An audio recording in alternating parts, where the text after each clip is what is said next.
Good afternoon student.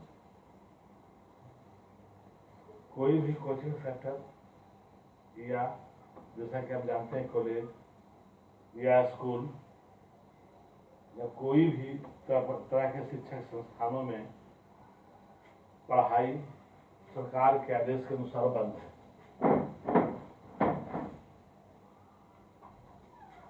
सरकार के आदेश के अनुसार पढ़ाई बंद है, इसलिए हमने सोचा कि क्यों नहीं ऑनलाइन पढ़ाई किया जाए। इसी को सोच करके 10+2 यानी इंटर के लिए पढ़ाई आरंभ किया है 2 दिनों से, 2 दिन भी पहले से। और जो पिछला क्लास में हमने पढ़ाया था केमिकल काइनेटिक्स, चैप्टर का नाम था फिजिकल केमिस्ट्री का केमिकल काइनेटिक्स, रासायनिक गतिकी। इसमें आज कल जो बताए थे पिछला बार, वो केमिकल काइनेटिक्स क्या है, रासायनिक प्रतिक्रियाएं गति के आधार पर कितने प्रकार के होते हैं, उसमें बताए थे फास्ट केमिकल रिएक्शन होता है, मीडियम केमिकल रिएक्शन होता है और स्लो केमिकल रिएक्शन होता है। इसके अलावा इसी से रिलेटेड कुछ बहुत से टर्म बताए थे। आज देखना है stoichiometric of reaction, stoichiometry,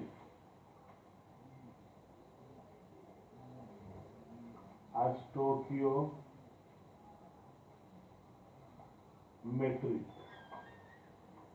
of reaction, stoichiometric of reaction यानी प्रतिक्रिया का स्टोकियोमेट्री। अब ये है क्या चीज, इसी पर हम लोग विचार करते हैं। इसे मान लेते हैं कि ए और बी प्रतिकारक है, एक क्रिया करके सी और डी बनाता है, सी डी भी क्रिया करके ए और बी में बदलता है। ए एक प्रकार का रासायनिक प्रतिक्रिया दिए हैं हम, जिसमें ए और बी 2 प्रतिकारक है, ये दोनों आपस में क्रिया करते हैं।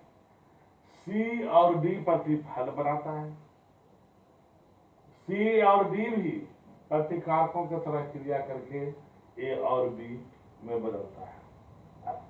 इस प्रतिक्रिया को हम लोग रिवर्सिबल रिएक्शन कहते हैं, उत्क्रमणीय प्रतिक्रिया कहते हैं। लेकिन इसमें एक चीज देखते हैं कि ए और बी दोनों प्रतिकारक के अणुओं की संख्या बराबर है, एक इसका एक इसका, 2 अणु। इस प्रतिफल जो बनता है उससे भी देखते हैं कि सी और डी का एक एक टोटल 2 अणु बना, दोनों और बराबर है। जब बराबर होता है तो इसी को स्टोकियोमेट्रिक कहा जाता है। यह कहिए कि बराबर अनुपात में होता है। यहां पर रिएक्टेंट जब रिएक्शन करता है तो प्रतिफल प्रोडक्ट का निर्माण करता है, और प्रोडक्ट भी क्रिया करके रिएक्टेंट के रूप में बदल जाता है। तो यहां लिखना होगा कि किसी भी रासायनिक प्रतिक्रिया में उपस्थित प्रतिकारकों और प्रतिफलों दोनों के अणुओं अथवा परमाणुओं का अनुपात को ही स्टोकियोमेट्रिक ऑफ रिएक्शन कहा जाता है। यानी किसी भी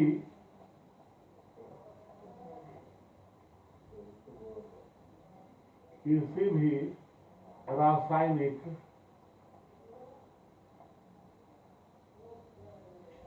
प्रतिक्रिया, किसी भी रासायनिक प्रतिक्रिया में उपस्थित प्रतिकारक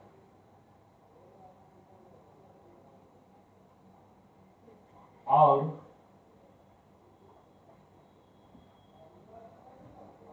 प्रतिफल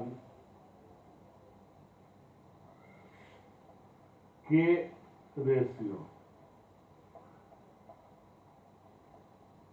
को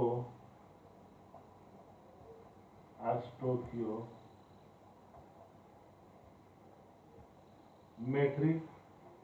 ऑफ रिएक्शन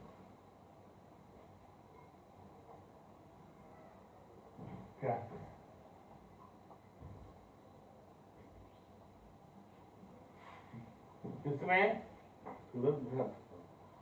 इसमें दोनों अर्थात प्रतिकारक और प्रतिफल दोनों के परमाणु या अणु का अनुपात बराबर होगा, यानी यही कहलाएगा स्टोकियोमेट्री। अब देखते हैं कि ए का सांद्रण, प्रतिकारक दो गो है ए और बी, तो ए का सांद्रण होगा, ये बी का सांद्रण होगा। बना है प्रतिफल सी और डी, अर्थात सी का सांद्रण और डी का सांद्रण होगा। तो प्रतिकारक के लिए ए और बी, प्रतिफल के लिए सी और डी। यहां देख रहे हैं कि प्रतिकारक क्रिया करके प्रतिफल बनाता है और प्रतिफल भी क्रिया करके प्रतिकारक में बदल जाता है। यानी ऐसे प्रतिक्रिया को हम लोग रिवर्सिबल यानी उत्क्रमणीय प्रतिक्रिया कहते हैं। तो देखते हैं रेट ऑफ रिएक्शन क्या हो जाएगा। रेट ऑफ रिएक्शन बराबर प्रतिक्रिया के दर बराबर, ये हो गया concentration of A, concentration of, यानी इसको घेर खरीद नहीं लिख सकते हैं। यदि बड़ी कोष्ठ में इसको घेर दें, इसको पढ़ा जाता है कंसंट्रेशन ऑफ ए। उसी प्रकार से यहां हो जाएगा कंसंट्रेशन ऑफ बी, यानी इसको बड़ी कोष्ठ में घेर दीजिए। इसी तरह से कंसंट्रेशन ऑफ सी, यहां हो जाएगा कंसंट्रेशन ऑफ बी। ए हो गया ए का सांद्रण, ए हो गया बी का सांद्रण, और ये हो गया सी के सांद्रण, और इसको हम बोलते हैं डी का सांद्रण। अब ए और बी, सी और डी, इसमें दो प्रतिकारक और दो प्रतिफल है। यदि इसे हम बड़ी कोष्ठ में घेर दिया जाए या रखा जाए, तो इसको हम लोग कंसंट्रेशन पढ़ते हैं कि concentration of A, concentration of B, concentration of C और कंसंट्रेशन ऑफ डी है। तो इस ढंग से रेट ऑफ रिएक्शन को लिखा जाता है, या कहिए कि लिखने का मेथड है। अब एक रासायनिक प्रतिक्रिया पर भी विचार कर सकते हैं। एक रासायनिक प्रतिक्रिया पर विचार करने के लिए एक उदाहरण ले, तो इसी को हम इस रूप से लिख सकते हैं। इसी को मिटाया जाता है, देखिए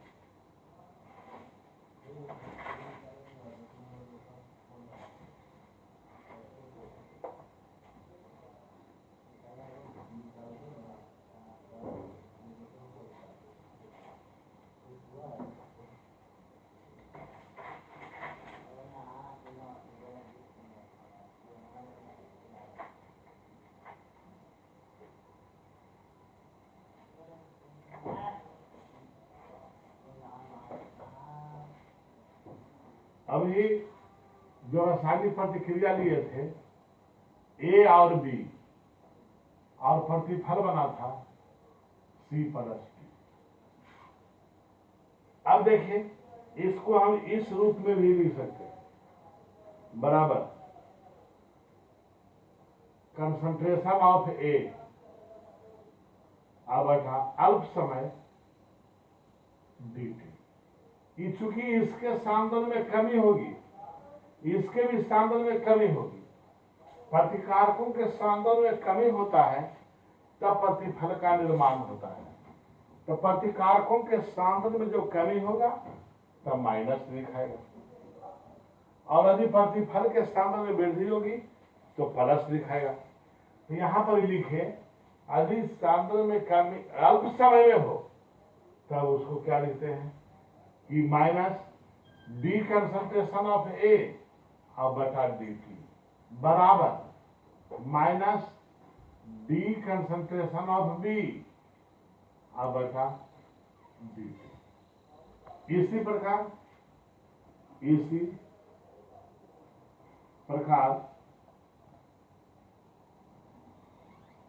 प्रतिफल के बारे में डी कंसंट्रेशन ऑफ सी बटा डी टी बराबर डी कंसंट्रेशन ऑफ डी बटा डी टी। ये हुआ अल्प समय, और सांद्रण में जो परिवर्तन हुआ वो भी अल्प हुआ। इसमें हो गई, ये दोनों में ह्रास हुआ, लॉस हुआ। यानी जानवे करते हैं कोई भी रासायनिक प्रतिक्रिया को जब हम कराते हैं तो प्रतिकारकों के सांद्रण में कमी होती है, ये पहले ही बताए जा चुके हैं। और प्रतिफलों के सांद्रण में धीरे धीरे वृद्धि होती है। तो ये कहीं बार तो पूर्ण वृद्धि या पूर्ण कमी होगा नहीं, बल्कि धीरे धीरे होगा। हम पीछे दिन भी बताए, घंटे जब क्लास लिए थे तो उसमें बताए थे कि किस ढंग से होता है कमी या किस ढंग से वृद्धि होता है। अब देखते हैं कि एग्जाम्पल लेकर एक एग्जाम्पल दिया जाए और उस एग्जाम्पल के रूप में इसको देखा जाए। तो देखिए एग्जाम्पल,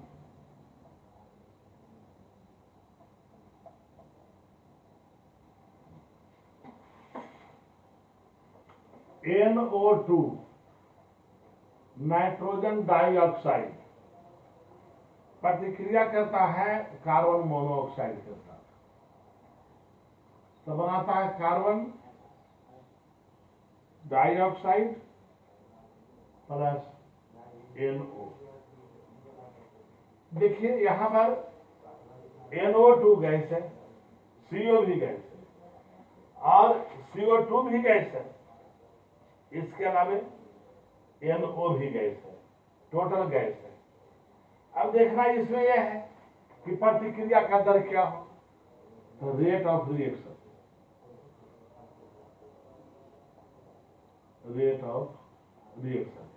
जिस ढंग से ऊपर वाले रासायनिक प्रतिक्रिया में हम दिए हैं उसी प्रकार से ये रासायनिक प्रतिक्रिया में दिखाएगा, पहले प्रतिकारकों का फिर प्रतिफलों का। तो ये हो जाएगा डी कंसंट्रेशन ऑफ NO2 बटा डी बराबर, लेकिन यहां माइनस, इसलिए कि ये दोनों प्रतिकारक है और प्रतिकारकों के सांद्रण में कमी होता है, इसलिए यहां माइनस होगा। उसी प्रकार से minus D concentration of CO बटा अल्प समय डी एंड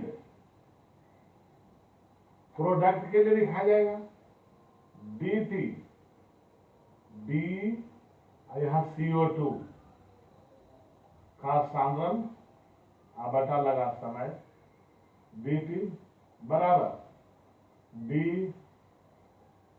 NO बटा लगा समय dt।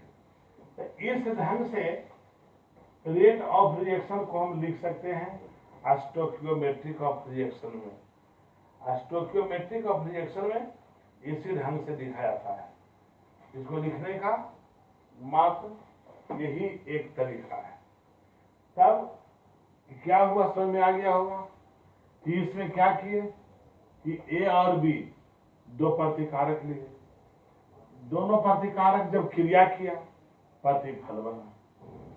अब ये जान रहे हैं आप कि ये कहीं समय संपूर्ण रिएक्टेंट प्रोडक्ट में नहीं बदलता है, वक्त लगता है बदलने में।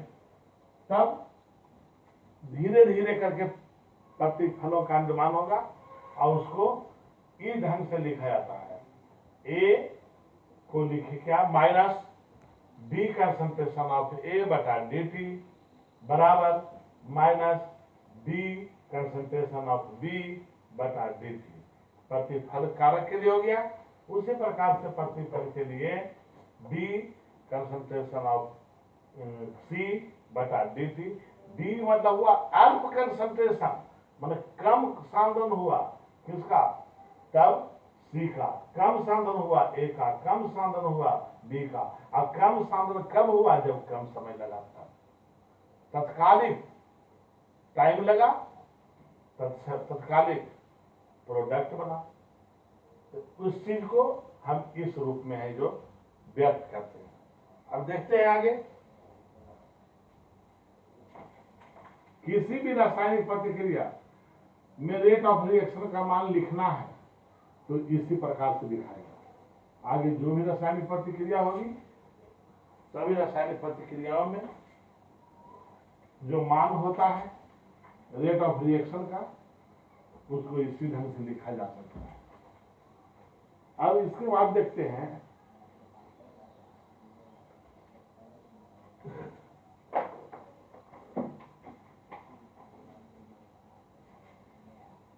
Activation energy.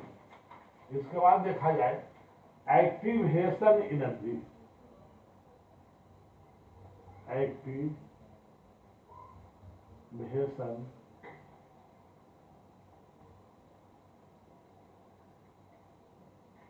एनर्जी, इसका हिंदी होता है संक्रियन ऊर्जा। संक्रियन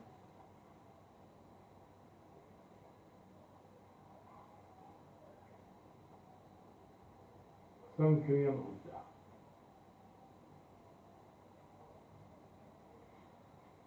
यही देखना है, एक्टिवेशन एनर्जी इसको बोलते हैं, संक्रियन ऊर्जा बोलते हैं। कोई भी रासायनिक प्रतिक्रिया होती है और उन रासायनिक प्रतिक्रियाओं में प्रतिकारक होता है, उन प्रतिकारकों के एक्टिवेट होने के लिए ऊर्जा की आवश्यकता होती है।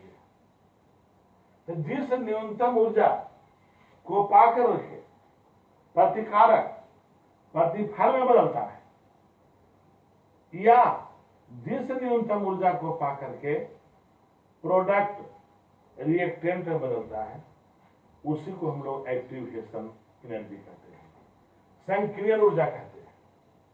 बिना ऊर्जा प्राप्त किए कोई प्रतिकारक नहीं बदल सकता है प्रतिफल। यदि रिवर्सिबल रिएक्शन हो, मतलब उत्क्रमणीय प्रतिक्रिया हो, दोनों तरफ से प्रतिक्रिया होती है, यानी reactant change into product and product also change into reactant, then it is called reversible reaction. यानी वैसी रासायनिक प्रतिक्रिया जिसमें प्रतिकारक प्रतिफल में बदलता है और प्रतिफल भी क्रिया करके प्रतिकारक में बदल जाता है, तो दोनों तरफ से क्रिया हुई, तो इसको हम लोग कहते हैं उत्क्रमणीय प्रतिक्रिया बोलते हैं। अब कोई भी प्रतिकारक जब क्रिया करेगा तो उसके लिए न्यूनतम ऊर्जा होना चाहिए। कोई वस्तु को जलाते हैं तो इससे ही नहीं जल जाता है, उसके लिए निश्चित टेम्परेचर होती है, प्रज्वलन ताप होता है। तो जिस प्रकार से जिस न्यूनतम ताप पर कोई वस्तु जल उठता है उसको इनिशियल टेम्परेचर कहते हैं। उसी प्रकार से कि जब कोई प्रतिकारक न्यूनतम ऊर्जा पाकर के एक्टिवेट कर जाता है और जिसके फलस्वरूप प्रतिफल का निर्माण करता है, उसी को हम लोग एक्टिवेशन एनर्जी कहते हैं। तो एक्टिवेशन एनर्जी को बोल सकते हैं कि जब कोई प्रतिकारक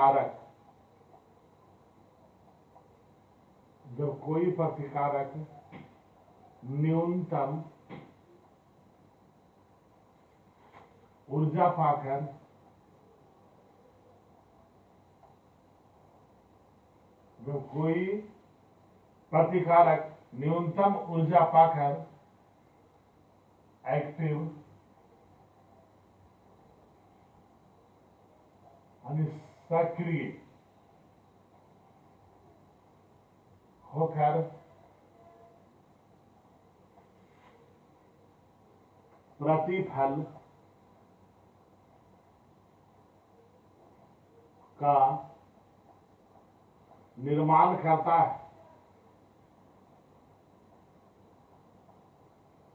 करता है, तब उसे एक्टिवेशन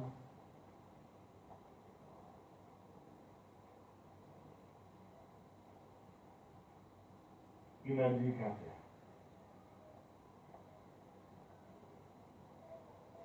जब प्रतिकारक कोई भी रासायनिक प्रतिक्रिया का होगा, वो कम से कम ऊर्जा पा करके क्रियाशील होकर नए यौगिक का निर्माण के रूप में प्रतिफल का निर्माण करता है, तब उसी को हम लोग क्या कहते हैं, एक्टिवेशन एनर्जी कहते हैं। तब जहां तक सवाल है एक्टिवेशन एनर्जी का, तो इसमें अग्रिम प्रतिक्रिया के लिए जिस प्रकार से संकीर्ण ऊर्जा की आवश्यकता होती है, उसी प्रकार से पश्च प्रतिक्रिया के लिए भी संकीर्ण ऊर्जा की आवश्यकता होती है। अर्थात जिस प्रकार से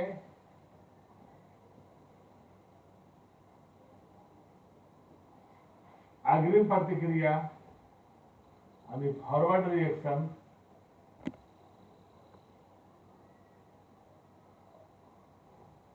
के लिए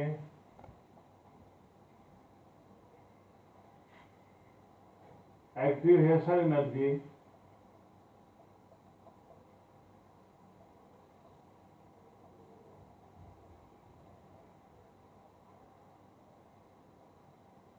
की आवश्यकता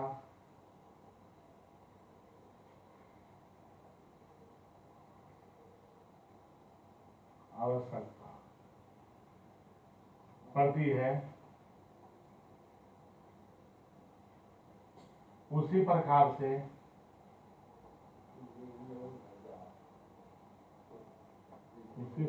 से बैकवर्ड रिएक्शन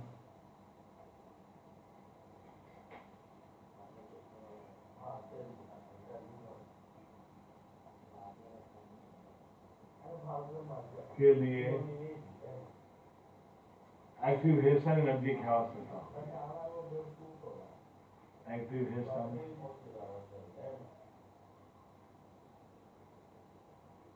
एनर्जी की आवश्यकता।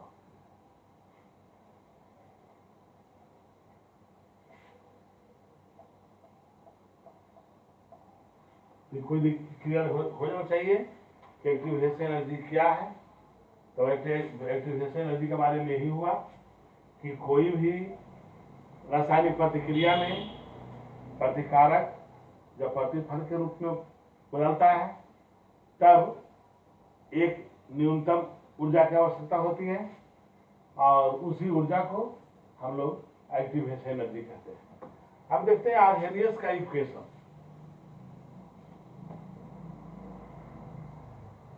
आर्हेनियस का समीकरण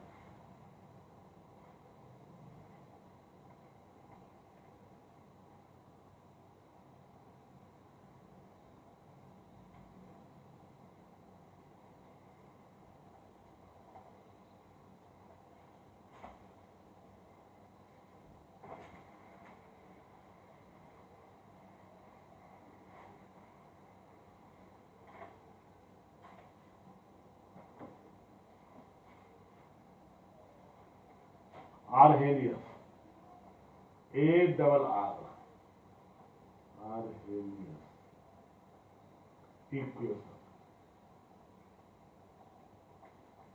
मतलब आर्हेनियस का समीकरण, आर्हेनियस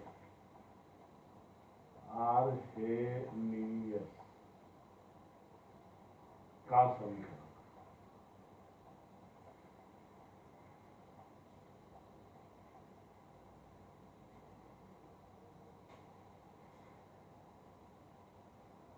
आर्हेनियस नाम जो वैज्ञानिक है, वो किसी रासायनिक प्रतिक्रिया के वेग और ताप को व्यक्त करने के लिए एक समीकरण दिया। उस समीकरण को आर्हेनियस समीकरण कहते हैं। आर्हेनियस नाम जो वैज्ञानिक था, वह वैज्ञानिक केमिकल काइनेटिक्स के संबंध में वेग और ताप के संबंध में कुछ प्रयोग किया। आप प्रयोग करने के बाद एक समीकरण दिया, और उस समीकरण को आर्हेनियस का समीकरण कहा जाता है। तो देखना होगा आर्हेनियस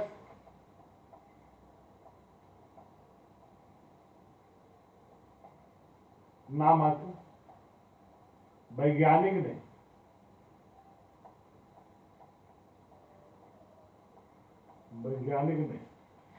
रासायनिक प्रतिक्रिया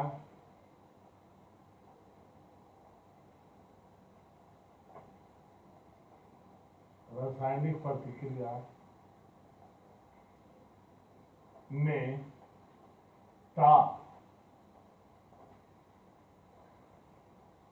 और वेग के संबंध में प्रयोग करने के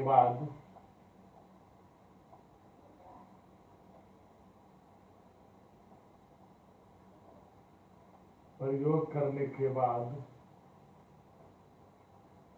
एक समीकरण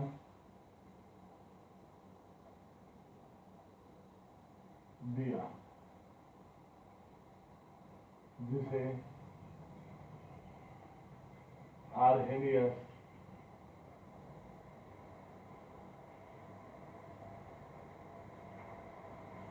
इक्वेशन कहते हैं।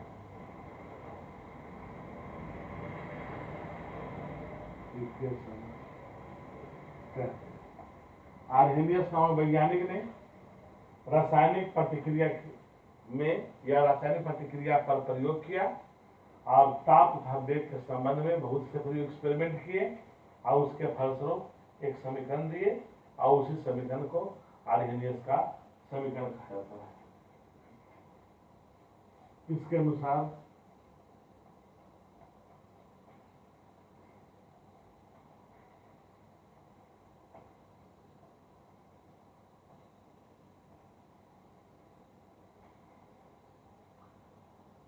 डी इनके बटा डी टी बराबर ए बटा आर टी, यही समीकरण है। इसी समीकरण को हम लोग आर्हेनियस का समीकरण कहते हैं। इसमें के है वेग स्थिरांक, यहां दे देते हैं देयर के बराबर वेग velocity constant,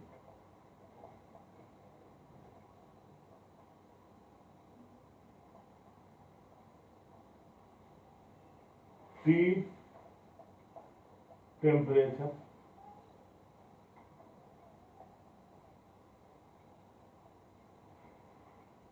are gas constant,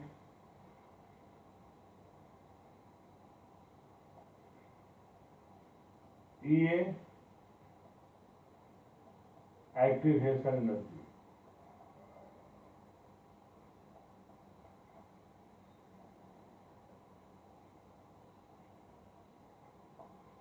यही है आर्हेनियस का सिद्धांत। जहां ये है, ये भी एक कांस्टेंट है जिसको हम लोग सापेक्ष ये कांस्टेंट बोलते हैं। यहाँ ई ए है जो है रिलेटिव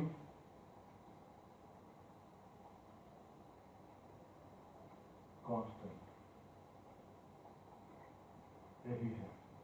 इसके अनुसार जो समीकरण हो गया, समीकरण है डी इन के बटा डी टी बराबर ई ए बटा आर टी स्क्वायर। अब इसमें देख रहे हैं के है जो कांस्टेंट है, वेलोसिटी कांस्टेंट, टी है जिसको हम लोग टेम्परेचर कहते हैं, आर है जो गैस स्थिरांक है, गैस कांस्टेंट कहते हैं, ये है जो संक्रियन एनर्जी है, संक्रियन एनर्जी एक्टिवेशन एनर्जी है, और ये है जिसको हम लोग रिलेटिव कांस्टेंट कहते हैं। तो यहाँ पर अब कलन भी कर सकते हैं। इंटीग्रेशन करने पर क्या प्राप्त होगा, जो देखिए इंटीग्रेशन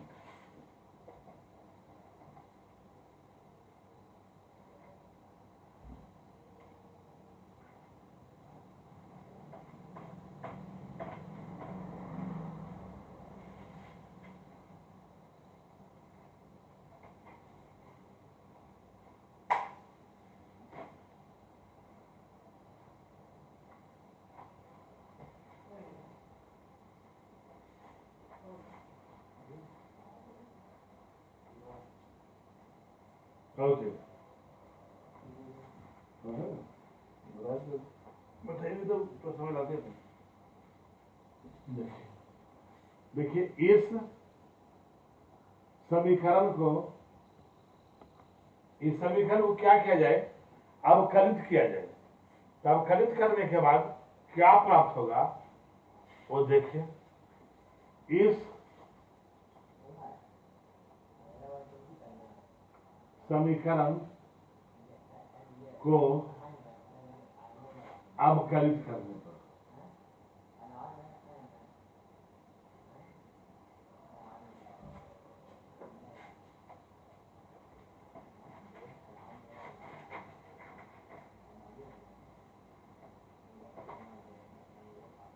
गंदा अवकलित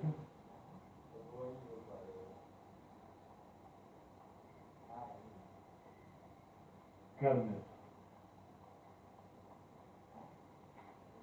हो जाएगा इन के बराबर ई ए बटा आर पी प्लस इन ए, जहां इन ए इंटीग्रल कांस्टेंट है।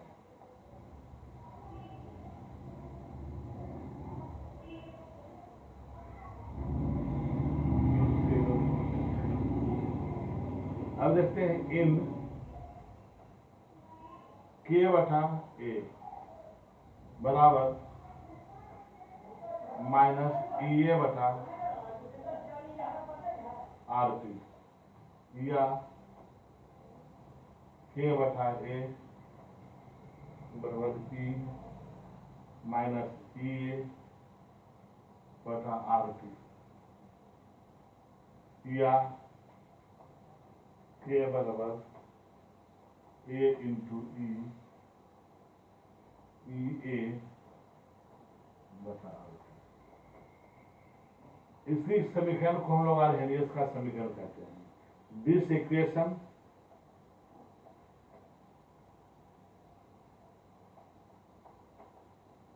Equation is called Arrhenius equation. के बराबर ए into E power minus E A बटा आर टी।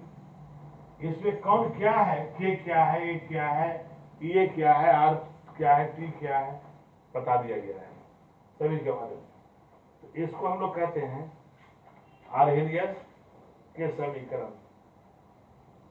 आर्हेनियस का समीकरण के बारे में क्या किए, जो समीकरण हमको प्राप्त हुआ जिसको इंटीग्रेशन निकाल दिए, बैठे बैठे से अवकलन किए। अवकलन करने के बाद हमको प्राप्त हुआ इन के बराबर ई ए बटा R T plus in A, integration of A. तो यहाँ पर देखिए क्या है, इंटीग्रेशन क्या है, ई ए क्या है, तो इन ए है इंटीग्रल कांस्टेंट। तो इन के बटा ए बराबर माइनस ई ए बटा आर टी बराबर हो गया ई ए बराबर ई पर पावर माइनस ई ए बटा आर टी या के बराबर ए इंटू ई पर पावर माइनस ई ए बटा आर टी। अब इसी समीकरण को हम लोग बोलते हैं आर्हेनियस का समीकरण। अब देखना है क्या चीज, molecular of reaction. Molecular of reaction प्रतिक्रिया के आणविकता, प्रतिक्रिया की आणविकता एंड ऑर्डर ऑफ रिएक्शन, यानी प्रतिक्रिया के कोटि क्रम, प्रतिक्रिया की आणविकता एंड प्रतिक्रिया के क्रम। देखते हैं molecularity and order of reaction.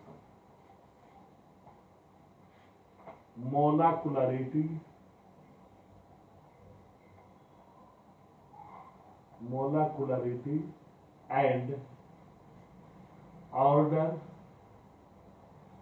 Of reaction.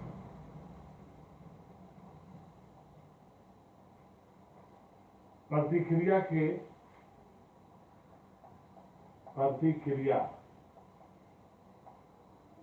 के क्रम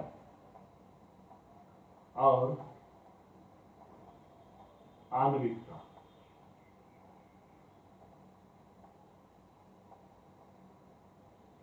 आणविकता यही देखना है। तो सबसे पहले देखते हैं कि मोलाकुलरिटी क्या है। मोलाकुलरिटी, पहले मोलाकुलरिटी ऑफ रिएक्शन के बारे में हम लोग समझे। मोलाकुलरिटी ऑफ रिएक्शन के बारे में अब यहां देखिए, मान लीजिए कि ए कोई प्रतिकारक है और बी भी प्रतिकारक है, दोनों को प्रतिक्रिया किए तो C प्लस B बना। अब यहां ये दोनों को हम लोग रिएक्टेंट कहते हैं, रिएक्टेंट। इसको हम लोग कहते हैं प्रोडक्ट। अब ये रिएक्टेंट में देखते हैं क्या कि प्रतिकारक में क्या देखते हैं कि कितने अणु या परमाणु भाग लिया है। तो इसका देखिए, ए का है एक अणु, number of molecule of A, number of molecule of A बराबर 1। उसी प्रकार से number of molecule of B बराबर है 1। अब टोटल कितना हो गया? का टोटल हो गया 2। टोटल हो गया 2। यानी कहने का मतलब हुआ कि एक में ए और बी दोनों प्रतिकारकों में जितने अणु भाग लिए हैं उसके योगफल को हम प्रतिक्रिया की आणविकता कहते हैं। प्रतिक्रिया की आणविकता क्या है? तो किसी भी रासायनिक प्रतिक्रिया में उपस्थित प्रतिकारकों के अणुओं के कुल संख्या को उस रासायनिक प्रतिक्रिया के आणविकता कहते हैं। तो ये रासायनिक प्रतिक्रिया है, इसमें प्रतिकारक है ए और बी, तो इसके भी एक अणु है, इसके भी एक अणु है। टोटल अणुओं की संख्या 2 हो गई। इसका मतलब बी आणविक हो गया, बाई मॉलिक्यूलर। यदि एक ही रहता, ए बदलता बी में, जैसे मान लीजिए यहां पर कि ए प्रतिकारक है, ए बदला बी में, तो अणुओं की संख्या कितना है? 1 है। तो ये हो गया मोनोमोलिकुलर। एक आणविक, 2 आवेगा तो 2 आणविक। उसी प्रकार से 3 यदि आता है तो 3 आणविक होगा, 4 आता है तो 4 आणविक होता है। तो कहने का मतलब यह हुआ कि प्रतिक्रिया के क्रम किसको बोलेंगे?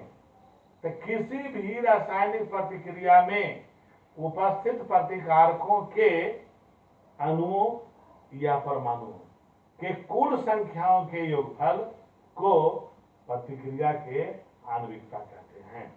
अब देखना यहाँ पर परिभाषा के रूप में है, तो देखा जाए प्रतिक्रिया के आणविकता से क्या समझते हैं।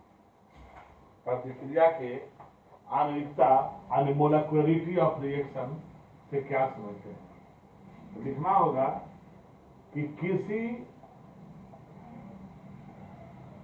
रासायनिक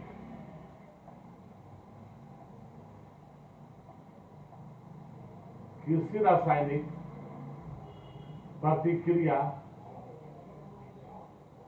में उपस्थित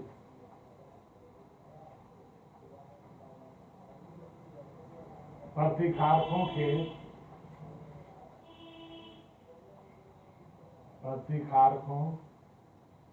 के अणुओं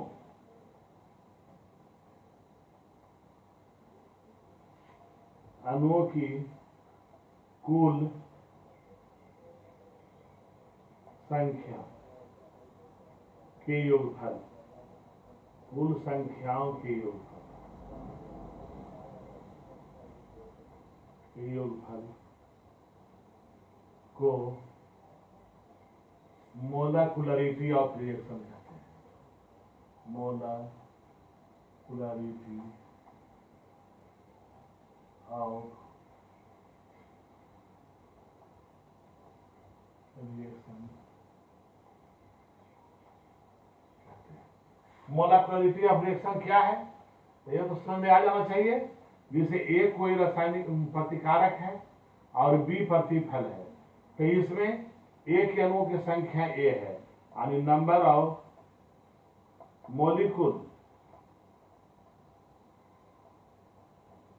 ऑफ ए बराबर 1। इसको हम लोग बोलेंगे मोनो मोनोमोलिकुलरिटी, एक आणविकता। उसी प्रकार से ये मान लेते हैं ए प्लस बी है बराबर बना सी प्लस डी, तो इसमें हो गया number of molecule of reactant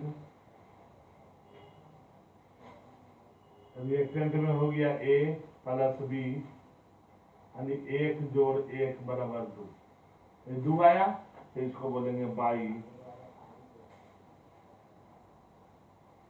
मोलकुलरिटी। इस ढंग से आगे 3 आएगा तो उसको हम लोग क्या बोलेंगे ट्राई मोलकुलरिटी। 4 आएगा यहाँ पर जोड़ने के बाद तो उसको बोलेंगे ट्राई मोलकुलरिटी। तो ये हो जाता है कई प्रकार के 6 प्रकार से या उससे अधिक। तो पहला प्रकार हो गया मोनो, दूसरा हो गया बाई, तीसरा हो गया ट्राई, चौथा टेट्रा, पांचवा पेंटा, और 5 से अधिक होगा तो मल्टी कह सकते हैं इसको। यानी कहने का मतलब ये हुआ प्रतिक्रिया के क्रम कई प्रकार के होते हैं। यदि प्रतिकारकों के संख्याओं का योगफल 1 आवेगा तो मोनो मोलकुलरिटी होगी।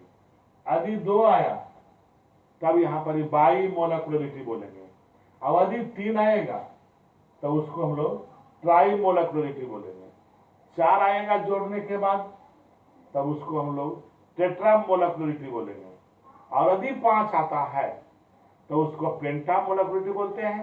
अब 5 से अधिक more than 5 number of molecules of reactant, मतलब प्रतिकारकों के अणुओं की संख्या 5 से अधिक आता है तब उसे हम मल्टी मोलकुलरिटी वो कहेंगे।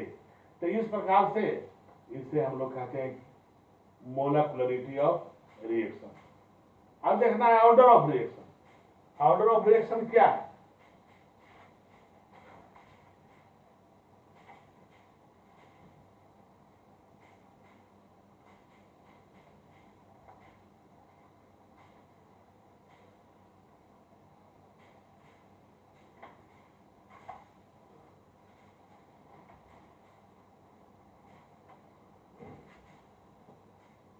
ऑर्डर ऑफ रिएक्शन यानी प्रतिक्रिया के क्रम, प्रतिक्रिया के क्रम, प्रतिक्रिया के क्रम किसको बोलते हैं?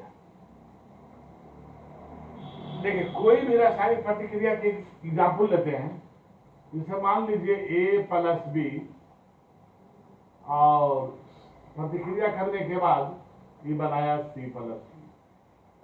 तो किसी भी रासायनिक प्रतिक्रिया में उपस्थित प्रतिकारकों के सांद्रण के घातांकों के योगफल। अब देखिए इसका सांद्रण होगा, ए का सांद्रण हो गया कंसंट्रेशन ऑफ ए, बी का हो जाएगा कंसंट्रेशन ऑफ बी, ये दोनों का इधर हो गया कंसंट्रेशन ऑफ सी और कंसंट्रेशन ऑफ डी। अब इसके ऊपर एक अणु है, कुछ नहीं है तो एक अणु है, ये भी एक अणु है, ये भी एक अणु है और डी भी एक अणु है। तो ये जो अणुओं की संख्या होगी घातांक होगा। यदि यहाँ 1 होगी तो घातांक के रूप में 1 हो जाएगा, और यहाँ भी 1 है तो ये भी घातांक का 1 हो जाएगा, और दोनों को घातांक को जोड़ दिया जाए तो 1 जोड़ 1 बराबर 2 होगा।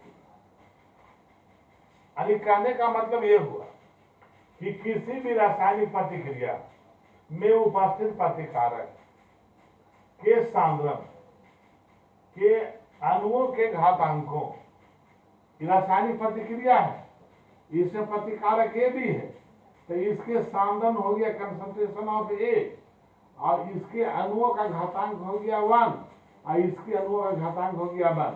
अभी दोनों को जोड़ दिया जाए तो जो आएगा वही कहलाएगा order of reaction. Order of reaction है क्या?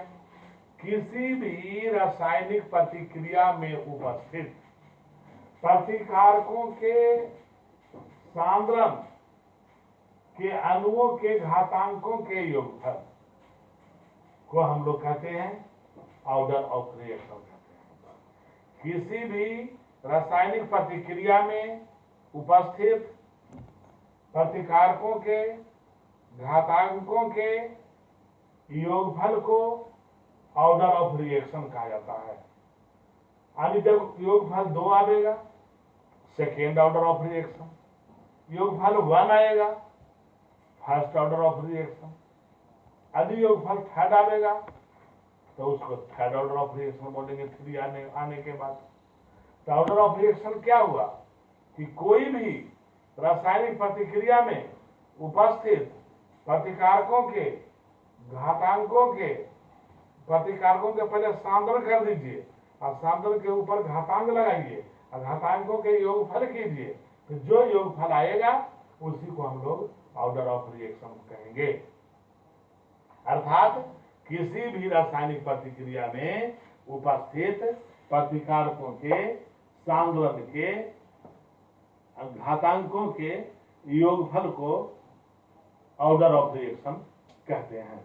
ऑर्डर ऑफ रिएक्शन तो जान लीजिए थोड़ा सा कि बता देते हैं कि पढ़ा रहे हैं हम 12 क्लास का फिजिकल केमिस्ट्री। कल ऑनलाइन 11 बजे रहेंगे लाइव हम लोग बायोलॉजी में। और कोरोना जैसे जान रहे हैं आप कोविड-19 के प्रभाव बहुत काफ़ी है, इसके कारण लोग बहुत से है जो विक्षिप्त हो रहे हैं, इसलिए लॉकडाउन सरकार का जो किया गया है वो बहुत जरूरी है। घर में रहिए, सुरक्षित रहिए। धन्यवाद।